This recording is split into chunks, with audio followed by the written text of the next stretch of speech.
La Diócesis de Gómez Palacio presenta Al Encuentro con la Palabra, con el Padre Licenciado Julio Carrillo Gaucín. ¿Qué tal, queridos amigos? Con el gusto y cariño de siempre les saludo en este su espacio, Al Encuentro con la Palabra.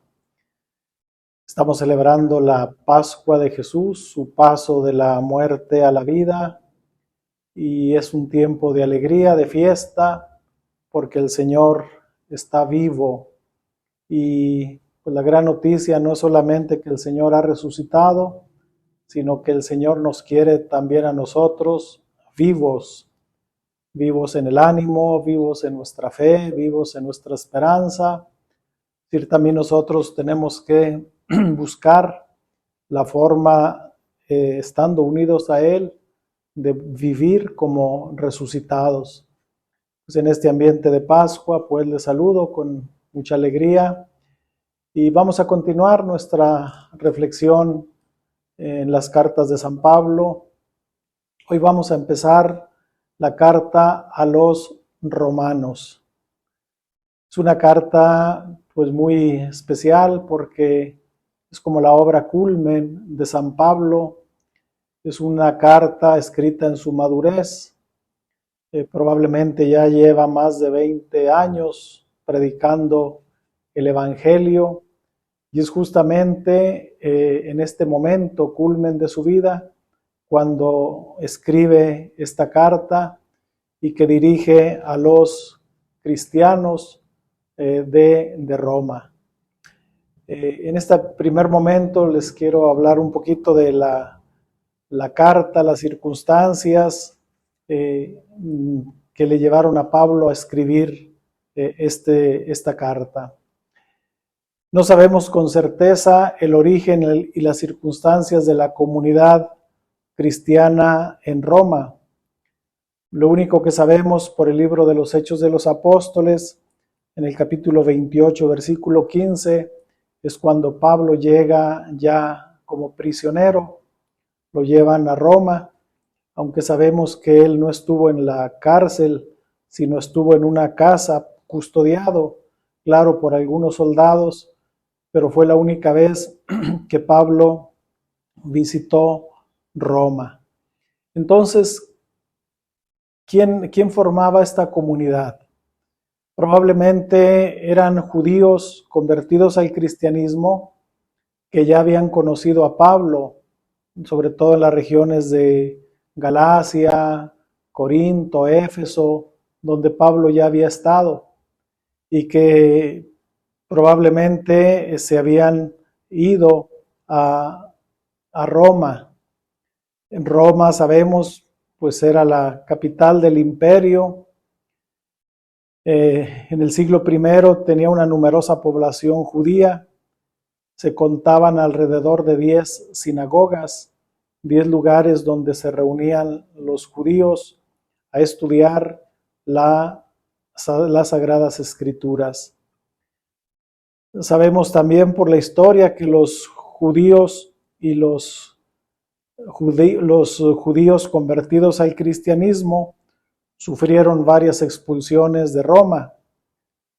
La más importante fue hacia el año 49, cuando el emperador Claudio pues expulsó a todos los judíos.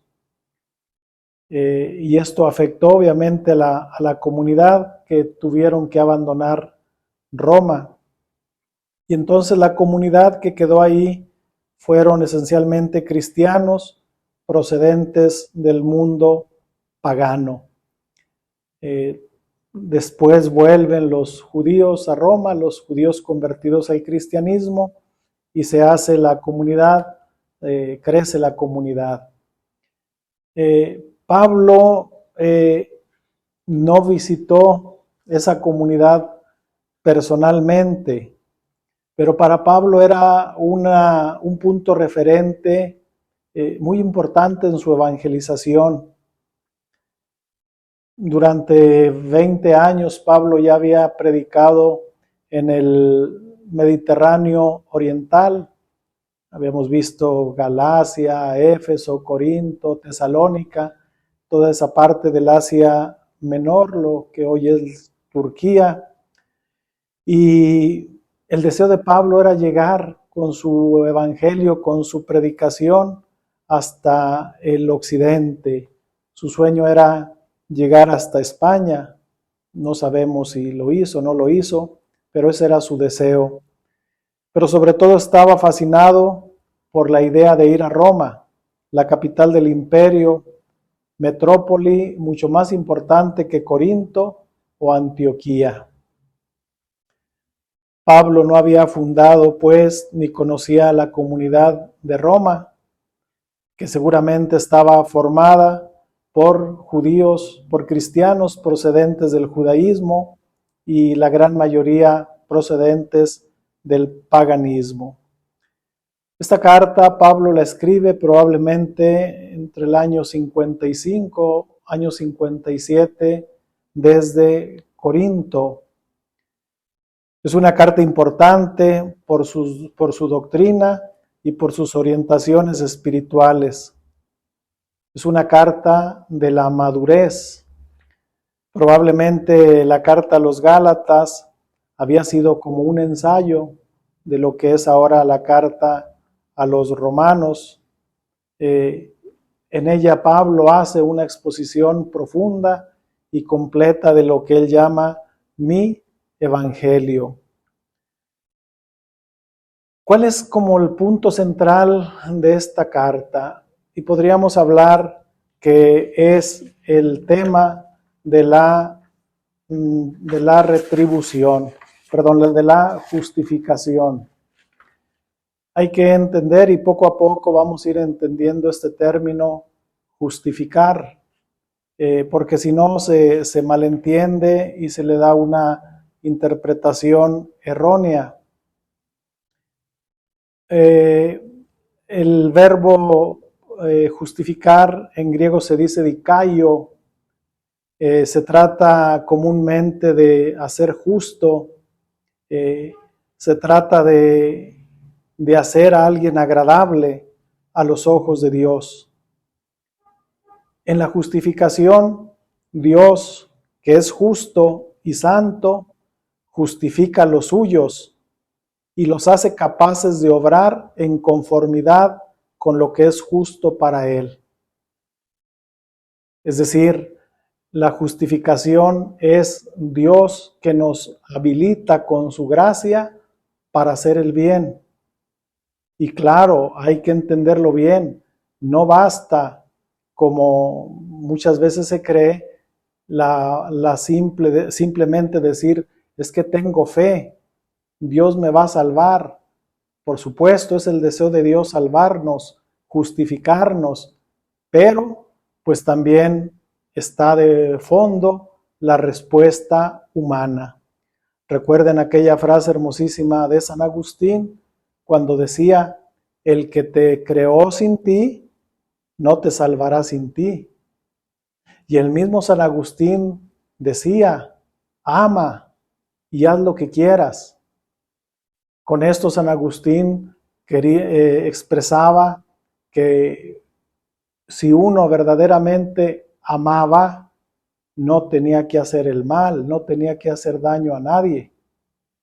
Entonces la justificación de parte de Dios hacia nosotros no es algo automático que podamos decir, es que yo ya soy santo, yo ya soy salvo. Nada. La salvación es un proceso lento que inicia desde que nacemos a la fe, desde el día de nuestro bautismo, y que poco a poco cada uno vamos tomando conciencia de esa responsabilidad que tenemos ante Dios. Somos un proyecto y los proyectos no se terminan. La última palabra siempre la pondrá Dios en nuestra vida, pero claro, hay que poner todo lo que está de nuestra parte. Entonces el tema de la justificación es como el tema central y va a decir que quien nos justifica es Cristo. Y aquí viene una contraposición, dice, no es la ley, no es Moisés, no es el Antiguo Testamento, no era cumplir la ley por cumplirla, sino ante todo el toque que le viene a dar Jesús es el amor, el hacer todo con amor, el hacerlo por amor a Cristo, ese Cristo que se ha entregado, que ha muerto por nosotros, que nos ha justificado, que nos posibilita pues para responder con esa libertad y con esa responsabilidad. Pues bueno, hay mucho que hablar de esta carta hermosa a los romanos, que poco a poco vamos a ir profundizando. Síganos pues en nuestras redes sociales, página de Facebook y YouTube de la Diócesis de Gómez Palacio, la cuenta de Facebook de un servidor, Julius Carrillo. Todos los viernes desde temprana hora ahí nos encuentran. Sigan pues en esta alegría propia de la Pascua, no dejemos que se apague el espíritu, no dejemos que la alegría se vaya. Hay que quedarnos siempre con el Espíritu de Cristo resucitado. La bendición de Dios Todopoderoso, Padre, Hijo y Espíritu Santo, los cuide y los proteja siempre. Amén.